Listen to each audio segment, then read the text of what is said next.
एक बार सागर पुत्र जलंधर अपनी पत्नी वृंदा सहित असुरों से सम्मानित हुआ सभा में बैठा था। तभी गुरु शुक्राचार्य का वहां आगमन हुआ। उनके तेज से सभी दिशाएं प्रकाशित हो गईं। गुरु शुक्राचार्य को आता देखकर सागर पुत्र जलंधर ने असुरों सहित उठकर बड़े आदर से उन्हें प्रणाम किया। गुरु शुक्राचार्य ने उन सबको आशीर्वाद दिया। फिर जलंधर ने उन्हें एक दिव्य आसन पर बैठाकर स्वयं भी आसन ग्रहण किया। फिर सागर पुत्र जलंधर ने उनसे विनम्रता पूर्वक पूछा, हे गुरुजी, आप हमें यह बताने की कृपा करें कि राहु का सिर किसने काटा था।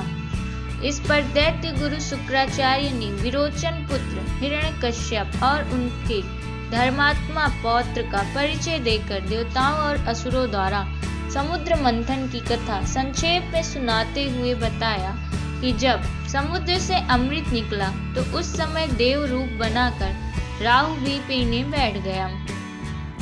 इस पर इंद्र के पक्षपाती भगवान विष्णु ने राहु का सिर काट डाला। अपने गुरु के मुख से इस प्रकार के वचन सुनकर जलंधर की क्रोध की सीमा न रही। उसके नेत्र लाल हो गए।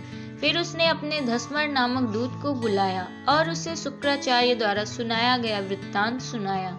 तत्पश्चात उसने धस्मर को आज्ञा दी कि तुम शीघ्र ही इंद्रपुरी में जाकर इंद्र को मेरी शरण में लाओ।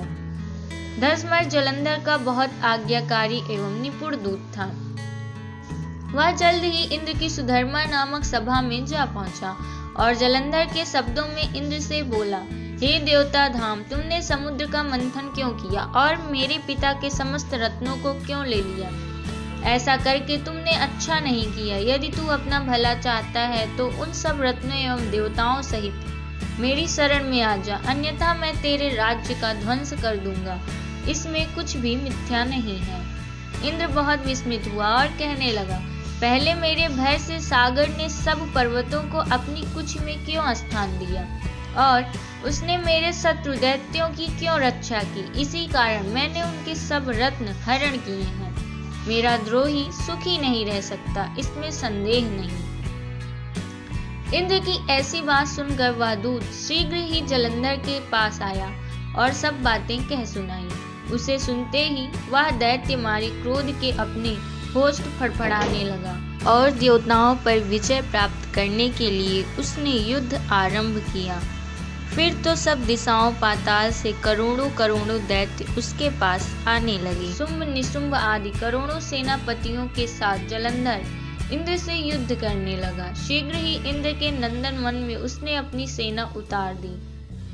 वीरों की शंखध्वनि और गर्जना से इंद्रपुरी गूंज उठी। अमरावती छोड़ देवता उससे युद्ध करने लगे।